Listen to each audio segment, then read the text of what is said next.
Hello everyone, मैं अवनीश और उम्मीद है आप लोग अच्छे होंगे। भाई इस वीडियो में बात करेंगे जो हमें झूठ परोसा जा रहा है यूट्यूब पर कि यूपी पुलिस की वैकेंसी आ रही है और अब आ रही है, कल आ रही, परसों आ रही, 30,000 आ रही, 40,000 आ रही। इसके बारे में थोड़ी सी बात करेंगे कि क्या वैकेंसी आ रही है और बैच भी बेच रहे हैं। दिक्कत ये है कि बैच, भाई तुम बेचो, पैसे लो, कोई दिक्कत नहीं, बट तुम लोगों का टाइम ख़राब कर रहे हो, उससे प्रॉब्लम है।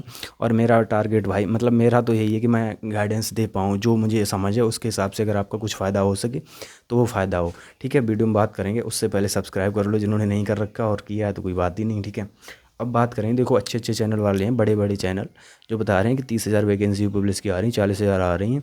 वो करेंगे क्या? पहले आपको वैकेंसी बताएंगे, फिर आपको सपना दिखाएंगे कि आपको इसमें भर्ती होना है, फिर आपको डर दिखाएंगे कि भाई 4 महीने में कोई सफल नहीं होता, देख रहे कट ऑफ कितनी जा रही, कम से कम 1 साल पहले पढ़ना पड़ेगा और अभी से पढ़ो तब सफल होगे। ऐसे करके आपको सपना दिखाएंगे और फिर आपको कोर्स भिजवाएंगे, मतलब कोर्स आपको लेने को बोलेंगे। ठीक है, ये चलता, ये एक मार्केटिंग स्ट्रेटजी है, सबको पता है, मतलब कॉमन मार्केटिंग स्ट्रेटजी है ये, कि कैसे करके सपना दिखाओ, डर दिखाओ और कोर्स बेचो। ठीक है, देखो बात करते हैं सबसे पहले यूपी पुलिस वैकेंसी की। तो भाई यूपी पुलिस वैकेंसी अभी इस साल तो नहीं आने वाली है। यूपी पुलिस वैकेंसी जो आएगी भाई वो इलेक्शन से पहले आएगी, और उसके चांसेस होंगे कि भाई वो इलेक्शन के बाद तक चले, या फिर इलेक्शन तक तो एटलीस्ट चले ही चले। ठीक है, ज्वाइनिंग वगैरह, क्योंकि भाई यूपी में होता है सब कुछ इलेक्शन से, और इलेक्शन तुम्हें पता ही है। ठीक है, कि इलेक्शन 27 में है, तो भाई भर्ती अभी आने का कोई चांस नहीं। 26 में आए तो आए, अभी नहीं आएगी।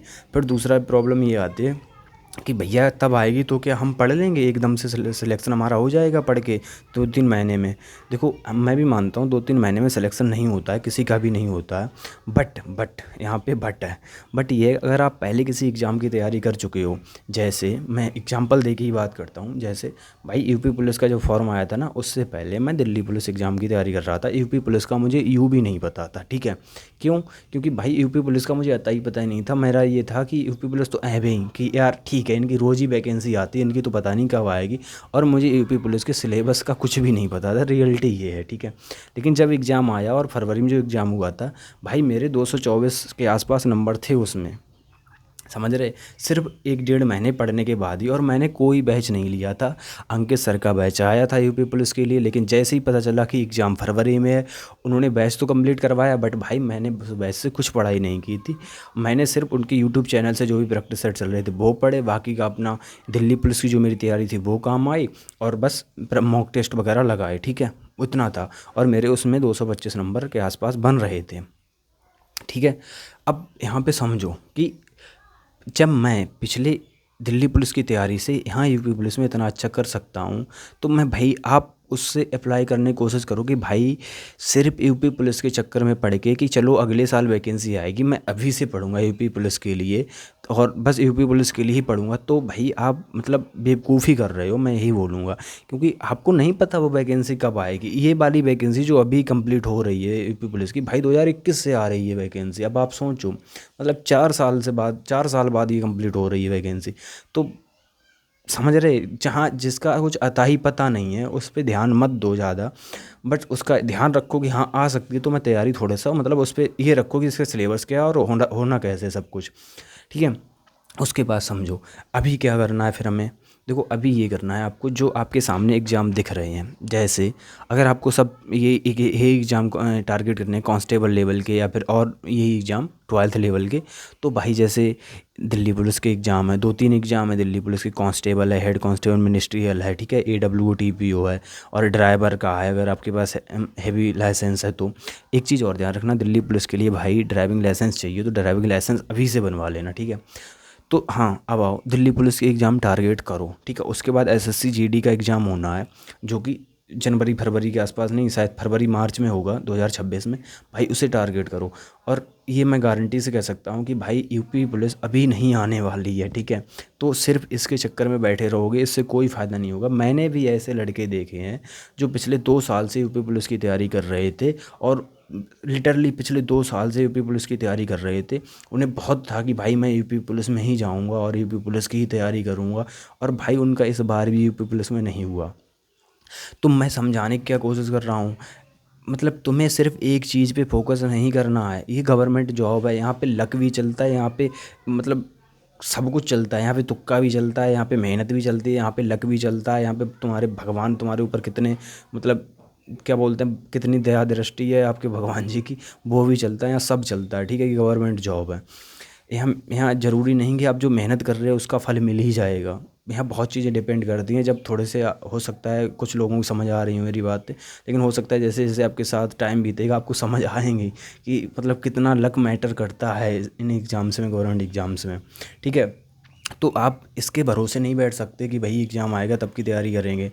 तो एक फिर सवाल आएगा, भाई तैयारी किसकी करें बताना। तो भाई देखो मैं बता रहा हूँ, तैयारी जो तुम्हारे सामने एग्ज़ाम है दिल्ली पुलिस वाले उनकी तैयारी करो, एसएससी जीडी उसकी तैयारी करो, और यूपीएसआई की जो वैकेंसी है जो कि यहाँ इससे पहले आएगी, मतलब यूपी कांस्टेबल से पहले आएगी, उसकी तैयारी करते रहो थोड़ी थोड़ी। लेकिन जब, और एक बात और है कि ये क्या यूपीएसआई इतनी जल्दी निकल जाएगी? हाँ निकल जाती है लोगों, लेकिन यहाँ पे एक एक कैच ये भी है कि भाई ये गलती मत करना कि थोड़ी तैयारी करके कि कट ऑफ का सोचो कि भाई इतने कट ऑफ गई तो हम इतना तैयारी कर लें तो हमारा सिलेक्शन हो जाएगा।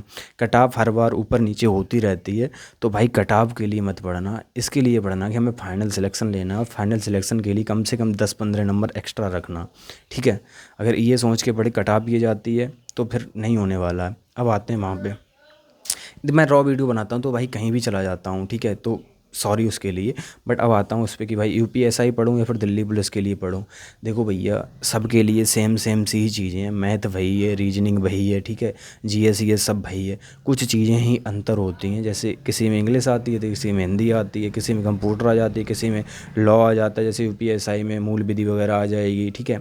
तो यही चीज़ें थोड़ा थोड़ा सा अंतर होता है, और क्या मतलब ज़्यादा तो अंतर होता नहीं है। तो जो चीज़ें आपकी कॉमन है ना, मतलब जो कॉमन सब्जेक्ट हैं उन पे ध्यान दो, उनका पढ़ो, और जो आपका एग्ज़ाम आने वाला हो जस्ट 1-2 महीने में, उसके मॉक टेस्ट लगाते रहो, तो आपको आपका फ्लो बन जाएगा और आपको वो चीज़ें हो जाएंगी। दूसरी वही चीज़ ये आती है कि भाई क्या पहले सिलेबस ख़त्म करें तब वो करें? नहीं भैया, सिलेबस के साथ साथ जैसे सिलेबस पढ़ रहे हो उसके साथ साथ ही मॉक टेस्ट लगाते रहो। सिलेबस कभी किसी का ख़त्म नहीं होता। मैं भाई मतलब यहाँ तक फाइनल लिस्ट में नाम लिए बैठा हूँ, और मुझे अभी तक ये नहीं पता है कि भाई मेरा सिलेबस कितना कवर है, लिटरली नहीं पता है, ठीक है, कि मेरा मैथ का सिलेबस कितना कवर है मुझे खुद नहीं पता है। तो मुझे लगता भी नहीं कि इसकी कुछ ज़रूरत है भाई। जो जो सब्जेक्ट में मेरे मतलब जिस चैप्टर में मेरे क्वेश्चन गलत हो रहे हैं मैं उसे दोबारा पढ़ लूँगा, जिसमें गलत हो रहे हैं मैं उसे दोबारा पढ़ लूँगा। भाई पता नहीं ऐसे मेरा कितना बार सिलेबस ख़त्म हो चुका है। अब मुझसे ये बोलो कि भाई नहीं पहले पूरा सिलेबस ख़त्म करेंगे, फिर क्वेश्चन लगाएंगे, फिर मॉक टेस्ट लगाएंगे, फिर पूरा मॉक टेस्ट देंगे। सिलेक्शन के लिए भैया इंटेंसिटी चाहिए, ठीक है, सिलेक्शन के लिए कंसिस्टेंसी तो चाहिए बट इंटेंसिटी भी चाहिए। तो भाई इंटेंसिटी और कंसिस्टेंसी दोनों चीज़ें लाओ अपने अंदर। सिर्फ एक चीज़ से काम नहीं चलेगा भाई। कंसिस्टेंसी धीरे धीरे कछुए की तरह आगे बढ़ रहे हो, ज़िंदगी में कुछ नहीं होने वाला है। और इंटेंसिटी की भाई, सिर्फ इंटेंसिटी से गए 2 महीने मेहनत की तब भी कुछ नहीं होने वाला। तो भाई कंसिस्टेंसी भी चाहिए और इंटेंसिटी भी चाहिए, मतलब समझ रहे? खरगोश बनना है आपको, इंटेंसिटी वो होती है, और कछुए वाला मतलब वो खरगोश नहीं बनना जो आराम करने लगता है, इंटेंसिटी, ठीक है, और कंसिस्टेंसी। वो खरगोश बनना है जो लगातार भागते रहता है और तेज़ भागता है। तो यहाँ गवर्नमेंट जॉब में यही होता है।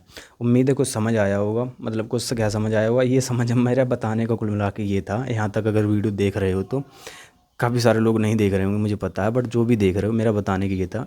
गवर्नमेंट जॉब मेहनत, लक और सबका खेल है। जो तुम्हारे सामने उस पे फोकस करो। और ये बात मैं गारंटी तो नहीं बट एक श्योरिटी के साथ कह सकता हूँ कि भैया अगर आप मेहनत कर रहे हो ना, तो और अगर आप एक साल में 5 से 6 एग्ज़ाम दे रहे हो, तो भाई बहुत ज़्यादा चांसेस हैं कि आपका कोई ना कोई एग्ज़ाम निकल जाएगा और आप कहीं ना कहीं गवर्नमेंट जॉब ले जाएंगे। वजह है सिर्फ आप एक एग्ज़ाम की तैयारी कर रहे हैं और एक साल में एक ही एग्ज़ाम दे रहे हैं, उसमें चांसेस कम हैं। तो ये चीज़ ध्यान रखना और पढ़ते रहो बाकी एग्ज़ाम्स के लिए। जैसे रेलवे के एग्ज़ाम्स आ रहे हैं, एसएससी के एग्ज़ाम्स आ रहे हैं, इनके लिए पढ़ते रहो।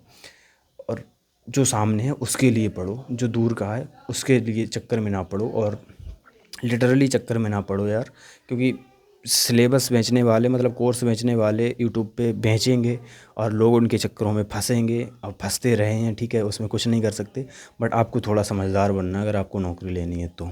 चलो थैंक यू, और उम्मीद है कुछ समझ आया होगा। फिर मिलते हैं किसी और वीडियो में, तब तक के लिए थैंक यू और जय हिंद।